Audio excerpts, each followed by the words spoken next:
Digital Assam 2.0 চেনেলটোৰ এটা নতুন ভিডিঅ'লৈ আপোনালোক সকলোকে পুনৰবাৰ স্বাগতম জনাইছোঁ। অহাকালি হায়াৰ ছেকেণ্ডেৰী ফাইনেলৰ ৰিজাল্ট মুকলি কৰা হ'ব নেকি? এই কমেণ্টটোৱে আজি মোৰ সম্পূৰ্ণ কমেণ্ট বক্স ফুল হৈ গৈছে। লগতে হোৱাটছআপতো বহুতে মোক মেছেজ কৰি সুধি আছেহি যে অহাকালি হায়াৰ ছেকেণ্ডেৰী ৰিজাল্ট প্ৰকাশ হ'ব নেকি? কাৰণ হায়াৰ ছেকেণ্ডেৰী বা AHSECৰ যিটো অফিচিয়েল ৱেবছাইট হয় সেইটো অলপ আগত মেইনটেনেঞ্চ ব্ৰেক বুলি ইয়াত দেখুৱাই আছিলে, যাৰ কাৰণে প্ৰত্যেকজন ছাত্ৰ ছাত্ৰীয়ে হওক বা কিছুমান ইউটিউবৰ চেনেলে হওক বা কিছুমান ফেচবুক পেজে হওক এটা নিউজ আপলোড কৰি আছে যে অহাকালি হায়াৰ ছেকেণ্ডেৰী যিটো ৰিজাল্ট সেইটো মুকলি কৰিব। গতিকে বহুতে মোক কুৱেশ্যন কৰি আছিলে যে ইয়াৰ ওপৰত ৰণোজ পেগু ডাঙৰীয়াই কিবা টুইট কৰিছে নেকি, বা ৰণোজ পেগু ডাঙৰীয়াৰ কিছুমান টুইট দেখুওৱা হৈছে ইউটিউব চেনেলসমূহত যে অহাকালি ৰিজাল্ট দিব, 9 বজাত ৰিজাল্ট দিব, 10 বজাত ৰিজাল্ট দিব। গতিকে অফিচিয়েল আপডেটটো কি? আপোনালোকক মই ভিডিঅ'টো বেছি দীঘল নকৰোঁ, ডাইৰেক্টলি পইণ্টলৈ আহোঁ যে অহাকালি হায়াৰ ছেকেণ্ডেৰী ৰিজাল্ট মুকলি কৰা নহয়। হায়াৰ ছেকেণ্ডেৰী ৰিজাল্টৰ ওপৰত এতিয়ালৈকে চৰকাৰৰ তৰফৰ পৰা কোনো ধৰণৰ অফিচিয়েল আপডেট মুকলি কৰা নাই। যিহেতু আজি হায়াৰ ছেকেণ্ডেৰী ফাৰ্ষ্ট ইয়েৰৰ ৰিজাল্ট মুকলি কৰা হৈছে, কিন্তু হায়াৰ ছেকেণ্ডেৰী ছেকেণ্ড ইয়েৰ ৰিজাল্টক লৈ কোনো ধৰণৰ একো অফিচিয়েল আপডেট চৰকাৰে এতিয়ালৈকে মুকলি কৰা নাই। যিহেতু ৰণোজ পেগু ডাঙৰীয়াই যোৱা কেইদিনমানৰ আগত তেওঁ টুইট কৰিও জনাইছিলে যে হায়াৰ ছেকেণ্ডেৰী পৰীক্ষাৰ ৰিজাল্টক লৈ যিসমূহ বৰ্তমান ফেক নিউজ বিয়পাই থকা হৈছে সেইসমূহৰ ওপৰত আপোনালোকক বিশ্বাস কৰিবৰ কাৰণে মনা কৰিছে।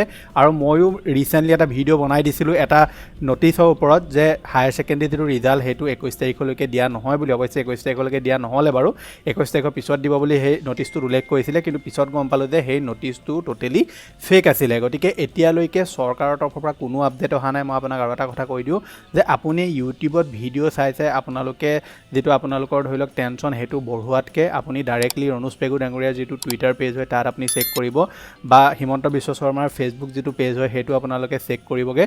তাত আপোনালোকে কিবা অফিচিয়েল আপডেট আহিলে লগালগ পাই যাব, বা যিবিলাক ট্ৰাষ্টেড চেনেল হয় যেনে ধৰি লওক প্ৰতিদিন টাইম হ'ল, DY হ'ল, এইবিলাক চেনেলত যেতিয়া আপোনালোকে দেখিব যে আমুক তাৰিখে ৰিজাল্ট মুকলি কৰিব, তেতিয়া গম পাব যে ৰিজাল্টটো সঁচাকৈ মুকলি কৰিব।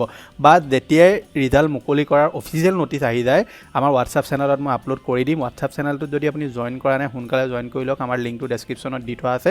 আপুনি হোৱাটছআপ চেনেলৰ ৰাতি 12টাত হওক বা ৰাতিপুৱা 6টা বজাত হওক, যেটাতে হওক আপডেট লগালগ আপোনালোকে আমাৰ হোৱাটছআপ চেনেলত পাই যাব। গতিকে আপুনি ইউটিউবৰ যিসমূহ ভিডিঅ'ৰ থাম্বনেইল হওক, কাইলৈ ৰিজাল্ট দিব, এইটো টুইট কৰিলে, এইসমূহত আপোনালোকে বিলিভ কৰি নিজৰ টেনশ্যনটো নবঢ়াব। ৰিজাল্ট দিয়াটো এনেও দিব, কিন্তু ইয়াৰ ওপৰত অফিচিয়েল আপডেট এতিয়ালৈকে একো মুকলি হোৱা নাই। ইলেকশ্যনৰ ৰিজাল্টটো আহি আছে, গতিকে চৰকাৰে সেই ৰিজাল্টটো ধৰি লওক আপোনালোকৰ এপ্ৰিল মাহৰ ভিতৰতো দিব পাৰে, বা তেওঁলোকে ইলেকশ্যনৰ পিছতো দি দিব পাৰে। সেইটো আমি সময়তহে গম পাম যেতিয়া ৰিজাল্টৰ ওপৰত অফিচিয়েল চৰকাৰে কিবা আপডেট মুকলি কৰিব। ল'ৰা ছোৱালীৰ টেনশ্যনটো এইকাৰণে বেছি বৃদ্ধি হয় কাৰণ তেওঁলোকে আগতো তেনেকৈ ৰিজাল্ট একো ডিক্লেয়াৰ নকৰে, শেষত গৈ মেলি ৰিজাল্টৰ 2-3 ঘণ্টাৰ আগত তেওঁলোকে এটা নটিচ দি দিয়ে যে আজি ৰাতিপুৱা 9টা বজাত ৰিজাল্ট দিব। গতিকে তেনেকুৱাও কিবা নটিচ আহিলে লগালগ আপোনালোকে আমাৰ হোৱাটছআপ চেনেলত লাভ কৰিব। সেইকাৰণে হোৱাটছআপ চেনেলটো জইন কৰি ল'ব। আৰু অহাকালি ৰিজাল্ট দিব বুলি কোনো ধৰণৰ চৰকাৰে অফিচিয়েল নটিফিকেশ্যন জাৰি নাই কৰা মই ভিডিঅ' বনাই থকালৈকে। যদি ইয়াৰ পিছত কিবা অফিচিয়েল আপডেট মুকলি হয় তেনেহ'লে আপোনালোকক মই ডাইৰেক্টলি আমাৰ হোৱাটছআপ চেনেলত দি দিম। লগ পাম এটা নতুন ভিডিঅ'ত। আজিলৈ ধন্যবাদ।